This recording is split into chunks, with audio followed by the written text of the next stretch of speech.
오늘 함께 보실 하나님의 말씀은 사도행전 16장 16절에서 19절 말씀입니다. 주보에 있는데요. 제가 한 절, 여러분들 한 절 함께 번갈아 가면서 읽고요. 마지막 절은 함께 읽겠습니다. 어느 날 우리가 기도하는 곳으로 가다가 귀신 들려 점을 치는 여종 한 사람을 만났는데 그는 점을 쳐서 주인들에게 큰 돈벌이를 해주는 여자였다. 이 여자가 바울과 우리를 따라오면서 큰 소리로 이 사람들은 지극히 높으신 하나님의 종들인데 여러분에게 구원의 길을 전하고 있다 하고 외쳤다. 그 여자가 여러 날을 두고 이렇게 하므로 바울이 귀찮게 여기고 돌아서서 그 귀신에게 내가 예수 그리스도의 이름으로 내게 명하니 이 여자에게서 나오라 하고 말하니 바로 그 순간에 귀신이 나왔다. 그 여자의 주인들은 자기들의 돈벌이 희망이 끊어진 것을 보고 바울과 실라를 붙잡아서 광장으로 관원들에게로 끌고 갔다. 아멘. 오늘 말씀의 제목은 사람다운 사람이라는 제목으로 준비한 말씀 나누도록 하겠습니다. 벌써 반년이 갔네요, 여러분들. 1월 1일부터 지금 이 시간까지 고생 많으셨고요. 애쓰셨고요. 그리고 그 자리에서 최선을 다하신 여러분들 정말 고맙습니다. 네, 정말 고맙습니다. 옆 사람에게 우리 반년 동안 건강하게 살았고 또 잘 살았던 여러분들 동료들에게 고맙습니다. 한번 인사하면서 시작하겠습니다. 자, 인사하시죠. 네, 고맙습니다. 진짜로 고맙습니다. 네, 고맙습니다. 오늘 새벽 한 4시 반에 눈이 떠졌습니다. 보통 5시에 일어나는데 위가 많이 경직됐더라고요. 그래서 침대에 누워서 위한테 이렇게 말을 걸었어요. 위야, 왜 이렇게 경직됐냐? 뭐 걱정 있냐? 그냥 제 안에서 드는 생각인 거예요.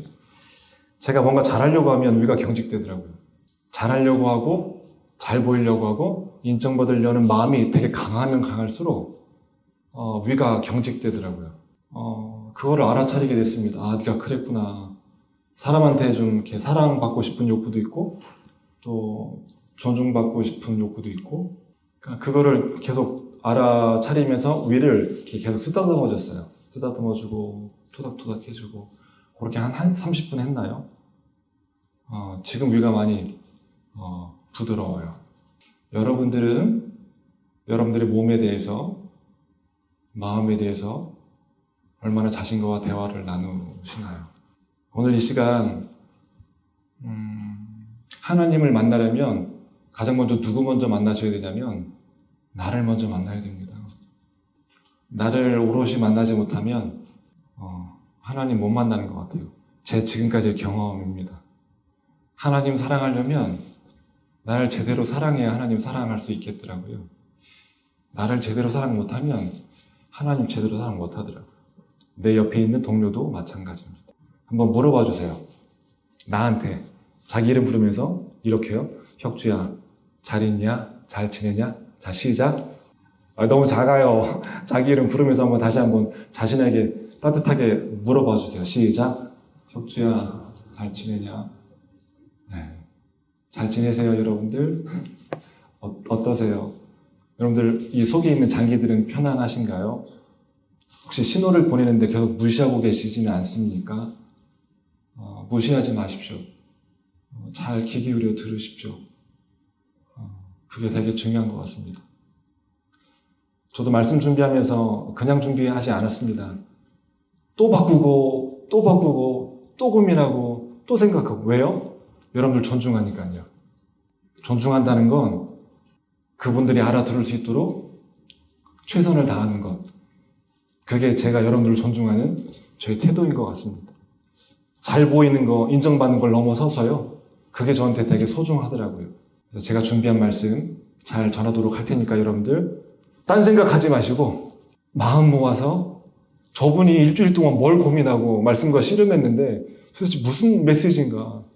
여러분들의 울림이 있다면 그거 하나만 간직하셨다가 여러분들의 삶과 함께 같이 가져가실 수 있었으면 좋겠습니다. 자, 들을 준비 되셨습니까? 네. 고맙습니다. 시작하겠습니다. 사람인 자, 사람은 홀로 설 수 없습니다. 여러분들이 있기 때문에 제가 있고요. 또 나와 함께하는 소중한 분들이 계시기 때문에 지금 제가 여기 있는 것 같습니다. 사람이면 다 사람이냐? 사람이 사람다워야 사람이지. 이런 말 써보신 적 있으세요? 어떤 상황에서 누구에게 이런 말을 써보셨습니까? 야, 사람이면 사람이냐? 다 사람이냐? 사람이 사람다워야지 사람이지. 신학대학 1학년 때 이제 아무것도 모르는 정말 새내기죠. 기숙사를 4년 동안 썼는데 지난번에 우리 수련회 때 커피 맛있게 드셨죠? 그 커피 해주셨던 분이 목사님이세요. 제 선배님입니다. 네, 기숙사를 4년 동안 같이 썼거든요. 제가 그 선배가 너무 좋아서 4년 동안 바꿀 수도 있었는데 4년 주구장창 같이 지냈거든요. 함께 했던 추억도 많고요. 또 밤만 되면 신학적인 토론합니다. 하나님이 계신 거야? 예수님이 도대체 누구야? 네 믿음 진짜야 가짜야? 밤마다 이렇게 선배들하고 토론하면서 결론은 마지막으로 늘 그 선배가 저한테 해줬던 얘기가 뭐냐면 뭐 다른 선배도 마찬가지지만 혁주야 따라서 합시다. 목사가 되기 전에 다시 한 번 해요. 목사가 되기 전에 사람이 되라. 동의하시나요? 사람이 아닌 사람이 목사 되면 이단 교주됩니다. 하나님 잘못 살아가게 만들어요. 그 얘기가 저한테도 떠나지 않습니다. 여러분들 일하기 전에 아빠가 되기 전에 엄마가 되기 전에 어른이 되기 전에 사람이 되셨으면 좋겠습니다. 네. 사람다움이 뭘까요? 고대 그리스의 한 기원전 6세기 이솝이라는 사람 아시죠? 이솝 우화로. 전 이솝 우화 가운데 그 북풍과 태양의 이야기를 가장 좋아합니다. 나그네 옷 벗기는 게임 하잖아요. 누가 이기죠? 네, 태양이요. 은근히 살살 비춰주지만 알아서 스스로 옷을 벗도록 북풍은 세게 불지만 절대로 못 벗기죠. 야, 그런 눈이 어떻게 생길까요? 자연을 보면서 야, 그런 이야기를 찾아내고 그 이야기를 통해 사람들의 감동을 준다? 그건 보통 눈이 아닌 것 같습니다. 글 쓰는 사람들은 남다른 관찰력이 있는 것 같아요. 근데 이 이솝이 노예였거든요. 어느 날 주인이 이솝한테 어렸을 적 에피소드입니다. 이솝아, 일로 와봐. 나 지금 목욕하러 가야 되는데 목욕탕에 사람이 얼마나 많은지 모르니까 너가 가서 확인하고 나한테 알려줘. 이렇게 이제 그 명령을 내렸습니다. 그랬더니 이솝이 막 달려갔습니다. 목욕탕 근처에 가서 사람이 얼마나 있는지. 근데 이상한 광경을 이 이솝이 목격하게 된 거예요. 목욕탕 앞에 뾰족하게 나온 돌뿌리가 있었는데 거기에 사람들이 지나다니면서 넘어지고 코가 깨지고 그런 모습을 이렇게 목격합니다. 그러면서 그 걸려 넘어진 사람들이 다 하나같이 하는 말이 돌을 욕하면서 에이 돌멩이 누가 여기다 이렇게 그러면서 어느 한 사람도 그 돌멩이를 치우지 않는 겁니다. 뽑아서 다른 데 옮겨놓지 않는 거예요. 이상하다. 그러다가 이 이솝이 호기심이 생겨서 누가 저 돌뿌리를 뽑는지 옮겨놓는지 지켜봅니다. 지켜보다가 목욕탕에 들어가는 한 젊은이가 또 영락없이 돌뿌리에 걸려 넘어질 뻔했습니다. 이 젊은이는 목욕탕 들어가던 길을 멈추고 돌뿌리로 와서 그 돌멩이를 빼서 옆에다 치워놓습니다. 이때 이솝이 빙그레 웃으면서 이제 할 말이 생긴 거예요. 목욕탕에 한 사람이 들어갔습니다. 여러 사람이 이미 들어갔죠. 뛰어가면서 주인한테 얘기합니다. 주인님, 목욕탕에 한 사람 있습니다. 한 사람 있습니다. 이솝이 말한 이 한 사람이 어떤 사람일까요? 타인에 대한 배려. 자기만 생각하지 않고 타인을 생각할 줄 아는 마음, 그 실천. 그게 사람다움이 아니겠습니까? 옆 사람을 잠깐 보실래요? 째려보지 마시고 이렇게 활짝 웃어주시면서 잠깐 좀 보시죠. 제 옆에 앉아주셔서 고맙습니다. 다시 한번 인사할까요? 제 옆에 앉아주셔서 고맙습니다. 네, 고맙습니다. 네. 고맙습니다 많이 하면요. 본인이 더 건강해져요. 네. 정말로. 오늘 말씀에도요, 똑같은 글이 쓰네요. 바울과 실라가 이제 전도하러 아시아로 가려고 했지만, 성령 또 예수님의 영이 틀어 막으세요. 그리고 저 마케도니아라는 곳에 우리를 도와달라는 메시지를 꿈에 이 바울이 듣고요. 그 길로 저기 보면 유럽의 맨 아래죠. 발칸반도. 그리고 저 보시면 빌립보에는 마케도니아에서 가장 으뜸되는 도시에 이제 전도하러 갔습니다. 거기서 만난 한 사람입니다. 그 사람을 좀 소개할까 합니다. 자, 그림 보이시나요? 바울과 실라가 이쪽은 이제 유럽이기 때문에 유태인들이 있는 곳이 아닙니다. 그러니까 회당도 없고요. 회당이 어떤 곳이냐면 안식일이 되면 유대인들이 모여서 성경 공부하고 기도하고 그러는 곳이 회당인데요. 이곳은 유럽이기 때문에 회당이 없습니다. 그러니까 하나님을 믿는 사람이 있다면 같이 기도하는 기도 처소는 있을 뿐입니다. 근데 거기를 찾아가는 과정 가운데 한 사람을 만납니다. 누구냐면 자, 성별은 여성이고요. 나이는 제가 찾아보니까 young girl, 어린 소녀고요. 그리고 신분이 이렇게 노예입니다. 종이에요. 그리고 또 상태를 봤더니 악령에 사로잡혀서 귀신 들린 거예요. 자, 여성, 어린 소녀, 또 종, 노예, 귀신 들렸어요. 상상해 봅시다. 이렇게 태어나서 살게 되면 어떤 삶을 살게 될까요? 행복한 삶을 살게 될까요? 불행한 삶을 살게 될까요? 불행할 수밖에 없죠. 자기 삶을 제대로 못 사니까요. 자, 그런데 이 악령에게 어떤 능력이 있었냐면 점치는 능력이 있었습니다. 또 성경에 보니까 노예잖아요. 주인이 한 명이 아니라 여러 명입니다. 성경에 보니까 악령에 사로잡힌 나이 어린 여종. 이 여종은, 어린 소녀는 악령에 들렸을 뿐만 아니라 그 점치는 능력을 통해서 어떻게 해요? 주인들에게 돈을 벌어주는 그런 역할을 하고 있었던 한 소녀였습니다. 질문 한번 드려볼게요. 제가 읽어드릴게요. 주인들의 부가 많아질수록 한 어린 소녀는 자신의 삶을 살지 못하고 노예가 되어야 했고, 귀신이 들림에 고통받아야 했고, 점치는 귀신의 노예가 되어야 했고, 주인들에게 끊임없이 착취당하고 이용당해야만 했습니다. 전 성경을 보는데 기적이 보인 것이 아니라 이 어린 소녀의 현실이 보였습니다. 그리고 그 현실 속에서 수많은 주인들이, 어른들이 이 어린 소녀를 착취하고 이용하는 모습을 보게 됐습니다. 만약에 제 딸이 저런 상황에 놓인다면 어떻게 할까요? 만약에 저 주인에게 저런 딸이 있었다면 어떻게 했을까요? 착취요? 이용이요? 말도 안 되죠. 귀신을 내쫓기 위해서 그 아이를 사람답게 키우기 위해서 백방 노력했을 겁니다. 근데 내 아이가 아닌 거예요. 노예인 거예요. 그리고 귀신 들린 거예요. 이용할 대로 최대한 이용하는 겁니다. 그리고 뭐예요? 본인의 주머니를 채웁니다.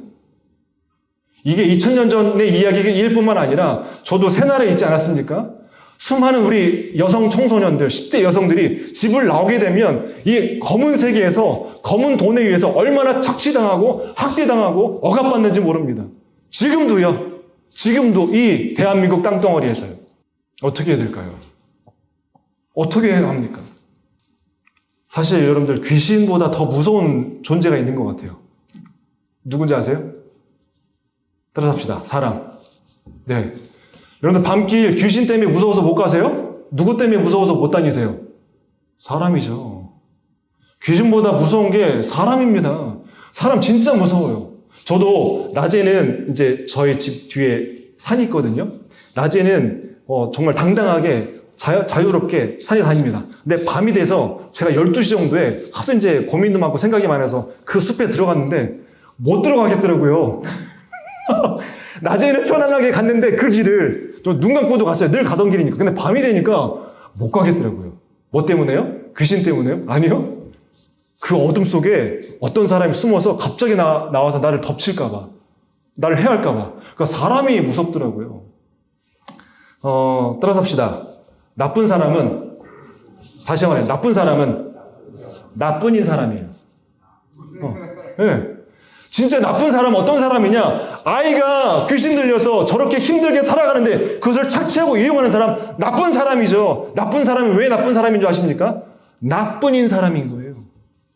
이 아이를 만난 바울, 귀찮게 했죠. 이 바울의 정체에 대해서 계속 얘기하니까 하나님의 종들이고 이 사람들을 통해 하나님께서 구원을 일으키실 거라고. 근데 구원이 필요한 존재는 누구였을까요? 이 어린 소녀입니다. 이 어린 소녀야말로 진짜 구원이 필요했어요. 거기서 건진 받아야 됐어요. 그래서 그렇게 악착까지 쫓아왔는지도 모를 것 같아요. 이 바울이 어떻게 하는가? 우리 오늘 찬양, 전 되게 신기한 게 어떻게 말씀과 찬양과 오늘 그 앞에 우리 또 진성 씨 시선, 이게 어떻게 딱 매치되는지 전 너무 신기해요. 바울이 그 아이에게 주목합니다. 그리고 사실 바울도요, 되게 잔인무도했던 냉혈한이었어요. 종교적 열심으로요, 하나님의 이름으로 사람을 오게 가두고 죽이는 그런 냉혈한이었거든요. 근데 그가 사람다운 사람이 됐습니다. 누구 때문에요? 예수님 만나서요. 전 예수님 왜 믿는 줄 아세요? 저 하나님 왜 믿는 줄 아세요? 따라합시다. 사람다운 사람. 네. 저 예수님 믿는 이유, 하나님 믿는 이유, 사람다운 사람 되려고요. 예수님이야말로 사람다운 사람이셨거든요. 바울이 그 예수님을 만나고 완전 바뀌었습니다. 따뜻한 사람, 사랑의 사람으로.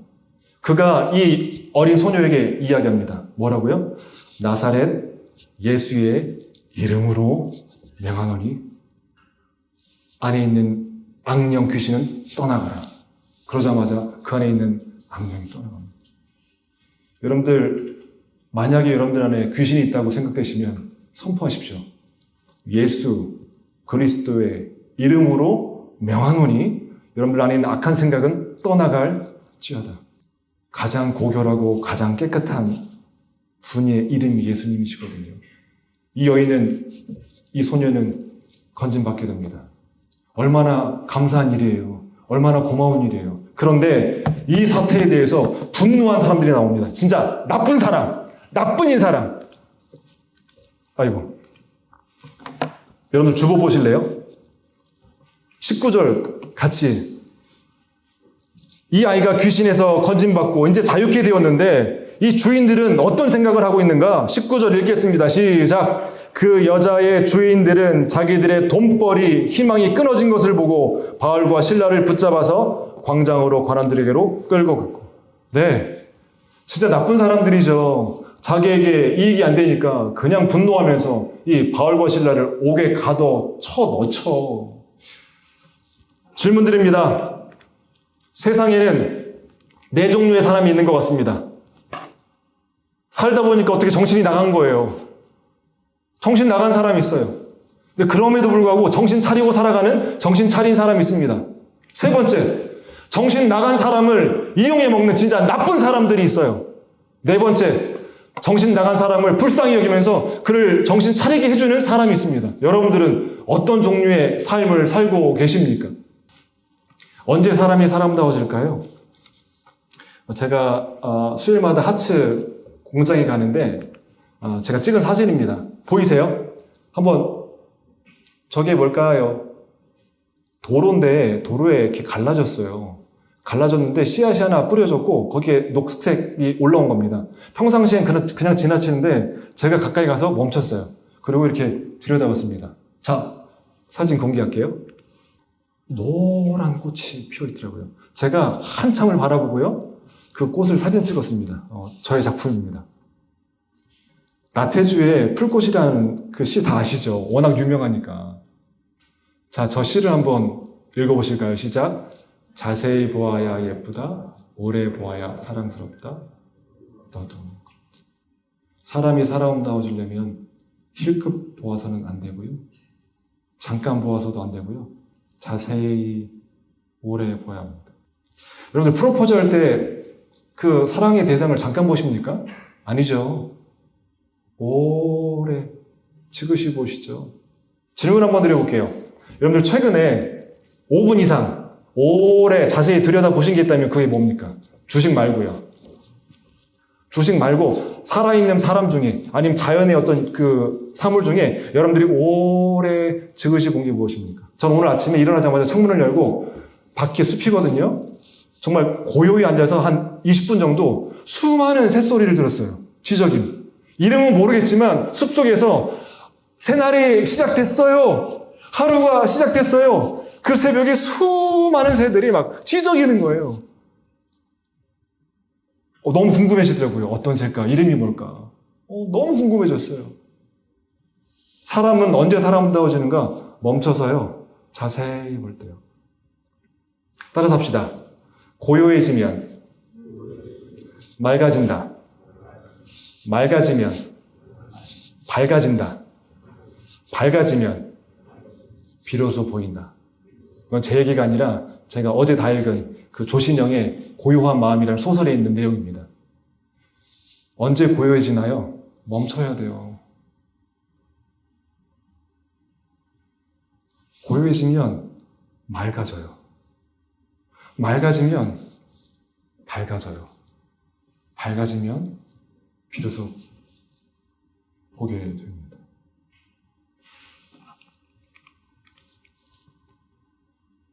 제가 김사부를 너무 좋아하는데 이제 마지막 김사부입니다. 여러분들 김사부 다 끝냈어요. 제가 오늘 여러분들한테 이 장면 담아왔습니다. 어떤 시선으로 나를 보고 있는가 보여주시죠. 고개를 숙인 친구는 이제 이선웅이라는 의사입니다.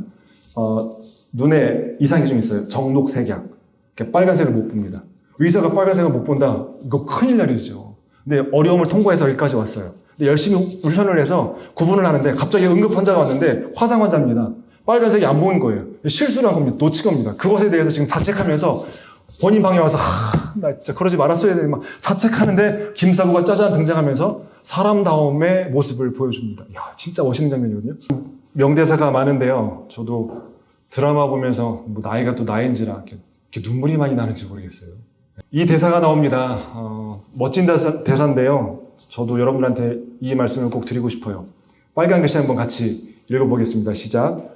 남의 시선이 나를 만들어가는 것이 아니라 나의 시선이 나를 만들어가는 거예요. 네. 그래요.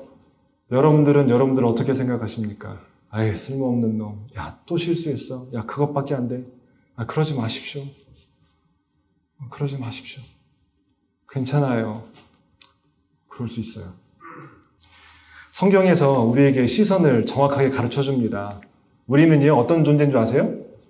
그냥 뚝 떨어진 우연히 태어난 존재가 아니라요, 목적을 가지고, 사명을 가지고 하나님 우리를 만드신 존재예요. 어떻게 만들었냐면 그냥 만들지 않고요, 하나님의 형상으로 창조됐대요. 이건 엄청난 말입니다, 여러분들. 그러니까 어떤 한 사람만 그러니까 기독교인만 하나님의 형상으로 만든 것이 아니라 모든 사람, 불교를 믿든 이슬람교를 믿든 모든 사람, 가난하든 부하든 모든 사람을요, 하나님의 형상으로 창조하셨어요. 그게 성경이 증거하는 메시지입니다. 그래서 저는 여러분들한테 이 말씀을 좀 드리고 싶어요. 제가 이 랍비 조너선 섹스라는 이 분인데, 이렇게 해박하고 성경을 이런 눈으로 풀고 정말 교회식으로 말하면 은혜 받고 있는데, 여기서 이 책에서 나온 명문장입니다. 여러분들 믿음이 뭔지 아세요? 성경 많이 읽고 교회 열심히 가고 헌금 많이 되고. 아니요. 믿음이 뭐냐면 전 100% 동의합니다. 그리고 이렇게 살아야 된다고 생각합니다. 읽어보겠습니다. 시작. 믿음이란 타인의 얼굴에서 하나님의 흔적을 보라는 하나님의 부르심입니다. 그러니까 믿음이 있느냐 없느냐는 내가 옆에 사람을 볼 때 그 옆 사람 얼굴에서 하나님의 흔적을 본다면 믿음이 있는 거예요. 근데 흔적이 아니라 흠만 보이고 단점만 보인다면 그거 믿음 아닙니다. 믿을수록, 믿음이 들어갈수록 내 옆에 있는 소중한 사람들을 정말 소중하게 여기는 거, 아끼는 거, 존중하는 거, 사랑하는 거, 그게 믿음입니다. 그게 예수님이 가르쳐 주시고 하나님이 가르쳐 주신 진짜 믿음인 거예요. 믿는다고 하는데 옆 사람을 함부로 한다? 믿는다고 하는데 함부로 무시한다? No! 잘못된 믿음입니다. 여러분들 하루에 얼마나 경탄을 하십니까? 아니면 한탄을 하십니까? 사람다운 사람은 자세히 오래 볼 뿐만 아니라 모든 사물이 하나님께서 지으신 게 하나님도 보시기에 심히 좋으셨거든요. 저기 있는 문장이 있거든요. 자, 뭔가 여러분들 보셨을 때 그 기쁨, 감탄. 제가 선창하면 여러분들 따라하세요. 이야. 에이, 이야. 와우. 멋지다. 아름답다. 참 좋구나. 저는 기억이 나지 않지만 저희 아버님, 어머님이 제가 태어났을 때 첫 걸음말 뗐을 때 넘어진 횟수가 많을까요? 걸은 횟수가 많을까요? 넘어진 횟수죠. 근데 엄마 아빠가 쫓아다니면서 넘어질 때마다 너 또 넘어졌어. 또 넘어졌어. 야, 똑바로 안 걸어. 똑바로 안 걸어. 넘어진 횟수를 지적했다면 제가 걸을 수 있었을까요? 못 걸었을까요? 못 걸었습니다. 근데 저희 어머니, 아버님이 저에게 뭐를 봐주셨냐면 넘어진 걸 아니라 뭘 보셨을까요? 건 개수. 이야, 혁주 걸었네. 이야, 우리 아들 걸었어. 우와. 그 감탄사에, 그 감격에 저도 감탄을 하면서 한 걸음, 두 걸음, 세 걸음, 그래서 지금 저 걷게 됐거든요. 여러분들 모두가 그럴 거예요. 사람다운 사람은요, 작은 것에 감탄할 줄 아는 사람입니다. 그 사람이 있는 곳에는요, 감탄이 전염됩니다. 한탄이 아니라. 결론입니다. 예수님이 말씀하신 사람다운 사람은요, 이런 사람이에요. 지극히 작은 자 하나를 소중하게 여기는 자. 근데 그 지극히 작은 자 하나 가운데는 저와 여러분도 포함됩니다. 나도 포함돼요. 조용히 한번 눈을 감아 보실래요? 여러분들은 어떤 시선으로 여러분들을 바라보고 계십니까? 하나님은 한 번도 여러분들을 바라보지 않으신 적이 없으세요. 근데 그 시선은요, 악한 시선이 아니라 따뜻한 시선이에요. 마치 엄마 아빠가 갓 태어난 아기를 보는 그 눈빛으로 우리를 보십니다. 전 그 시선으로 여러분들 자신을 좀 보실 수 있었으면 좋겠습니다. 내가 나를 믿고, 내가 나를 잘 사랑해주고, 내가 나를 다 토닥토닥 해주는 것, 그것이 우리에게 정말 필요한 일이 아닌가 생각합니다. 하나님을 사랑하면 그 사랑으로 나를 사랑하고 이웃을 사랑하는 것이 성경의 메시지입니다. 기도하겠습니다. 하나님 고맙습니다. 오늘도 말씀을 통해서 우리를 터치해 주시고 우리 한 사람 한 사람이 하나님의 형상을 닮은 소중한 존재임을 다시 한번 깨닫게 됩니다. 사람다운 사람은 하나님의 사랑으로 나를 바라보고 또 그 눈으로 이웃을 바라보며 사랑의 삶을 살아가는 사람, 그 사람이 사람다운 사람임을 오늘 말씀을 통하여 나누었습니다. 우리 모두가 사람다운 사람으로 멋지게 살아가는, 행복하게 살아가는 우리 모두가 될 수 있도록 주님 함께하여 주옵소서. 예수님의 이름으로 기도드립니다. 아멘. 우리 구주 예수 그리스도의 은혜와 하나님 아버지의 무한하신 사랑하심과 성령님의 감화 감동 교통하심이 오늘도 말씀을 마음에 품고 사람다운 사람으로 살기로 다짐하며 우리 삶의 현장에 일터로 나아가는 벽산의 모든 가족들 위해 지금부터 영원토록 함께 하시길 간절히 축원하옵나이다. 아멘.